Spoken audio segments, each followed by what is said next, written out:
It's going. There we go.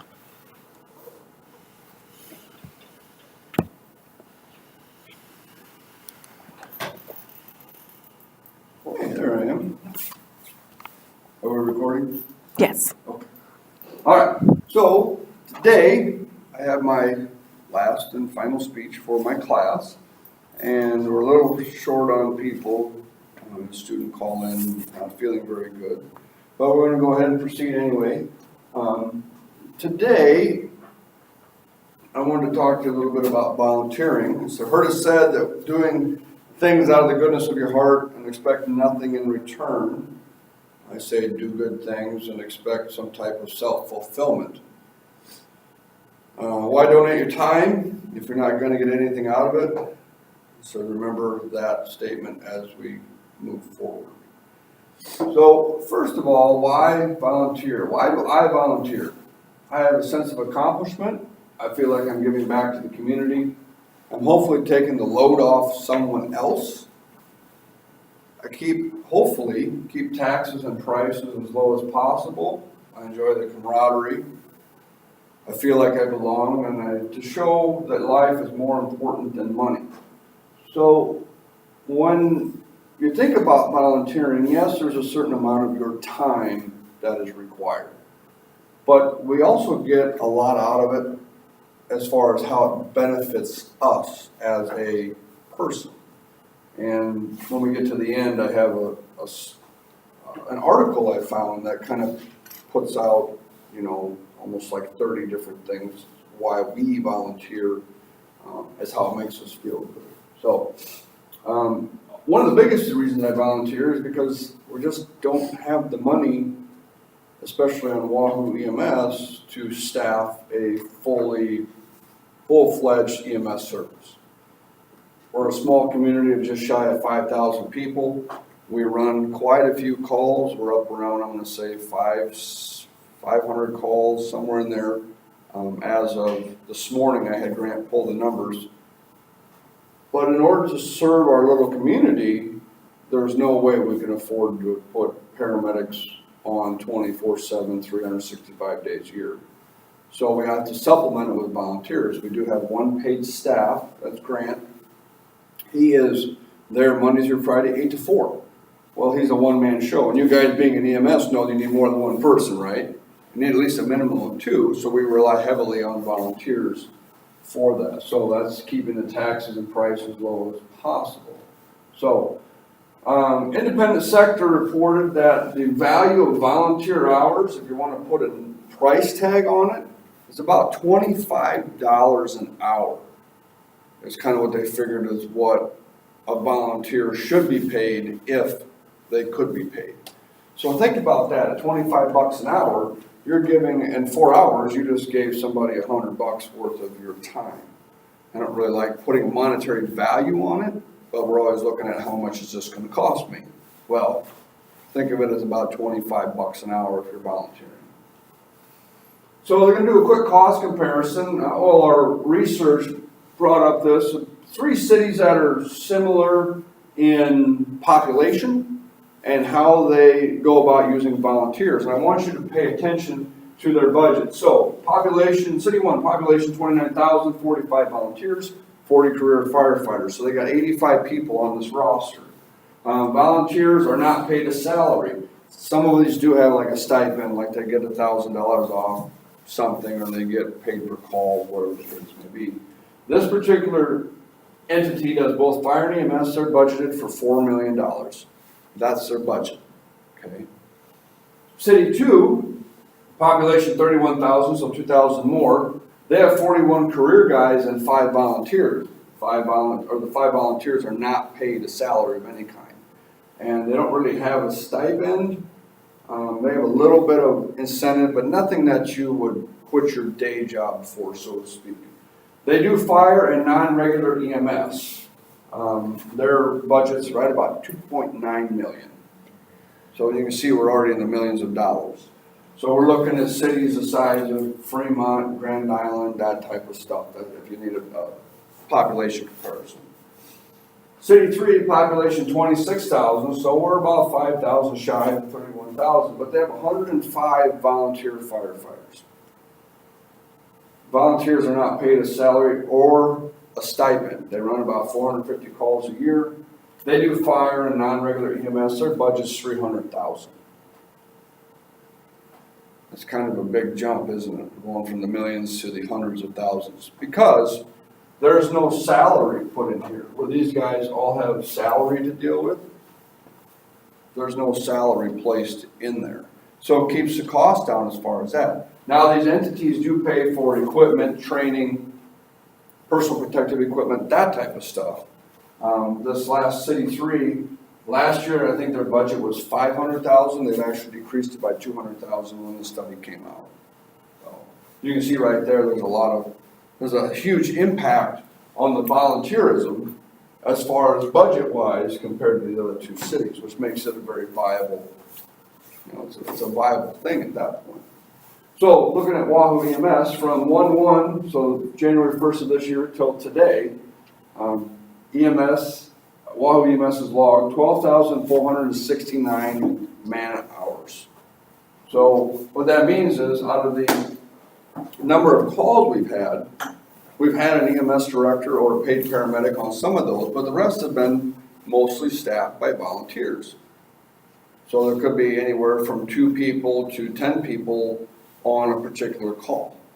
715 hours of just incidents, rescue calls, car accidents, that type of stuff. So a cumulative 715 hours. But they've also logged over 1,500 hours as a group in training for 10 months. And the training is all paid for by Wahoo EMS.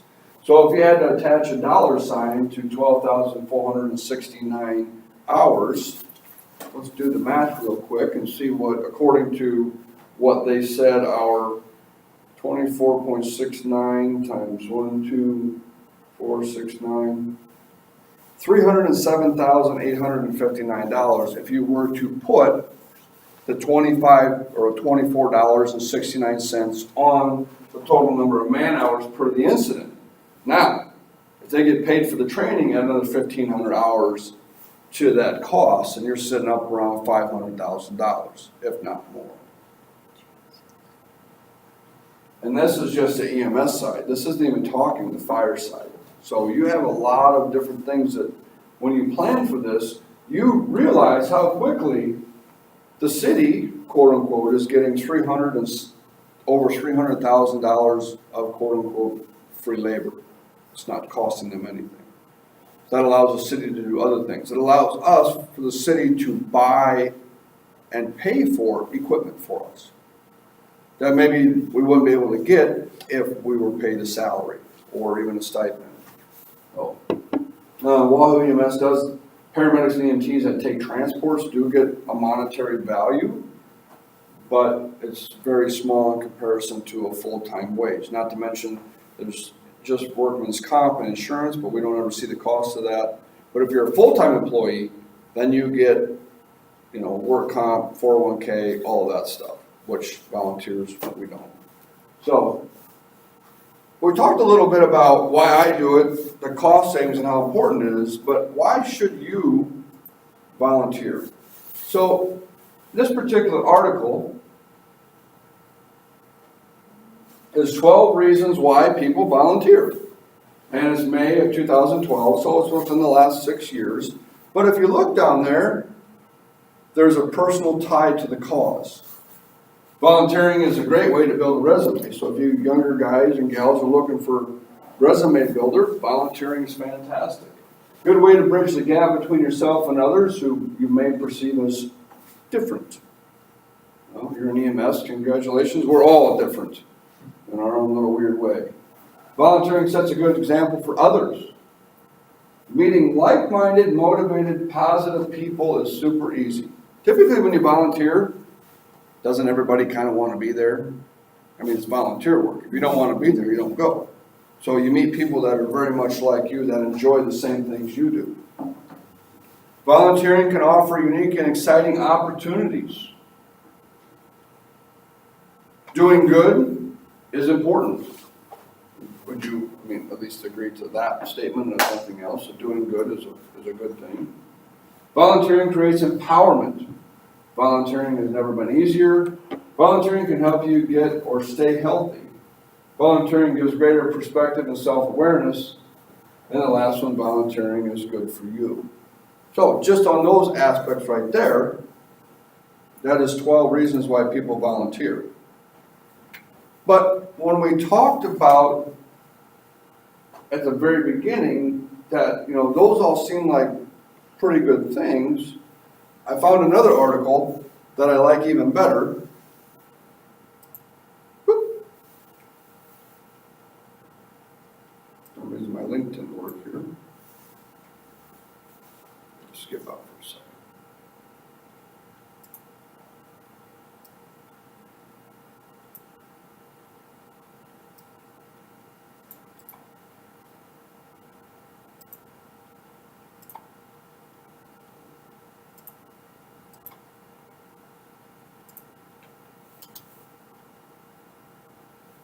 Okay, so I really liked this particular article that I found. Energize Inc., especially for leaders of volunteers. I really like what they say in here about,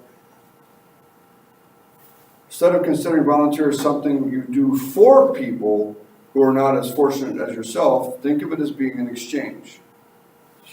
Exchange means you do get something in return, right? So your motivations: to feel needed.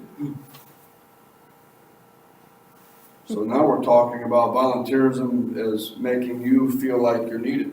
To share a skill, to get to know a community, to demonstrate community or commitment to a cause, belief. Do you believe you can gain leadership skills by volunteering? You're not paid, but can you gain leadership skills? Think about that. It's your time, and in return, you do get something back. To act out a fantasy. Interesting. To do your civic duty because of pressure from a friend or relative, satisfaction from accomplishment. Maybe you're doing it just to keep busy. You do it for recognition. Oh no. You could volunteer to receive some type of recognition. To repay a debt, to donate your professional skills because there is no one else to do it, to have an impact, to learn something new, for freedom of schedule, to help a friend or relative, for escape, to become an insider. Right? You find out how all the cogs work. Maybe you do it because of guilt. You suppose people could volunteer because they feel guilty about something. We're all human, of course we could. To be challenged, to be a watchdog, to feel proud, to make new friends, to explore a career, to help someone. You could do it as therapy. To do something different from your job. You can do it for fun, for religious reasons, to earn academic credit, to keep skills alive because an agency is geographically close, to have an excuse to do what you love, to be able to criticize. Well, there's some negative ones on here too, isn't there? To assure progress, to feel good, to be part of a team, to gain status because you were asked, to test yourself, to build your resume, to be an agent of change because of personal experience with the problem, illness, or cause, to stand up and be counted.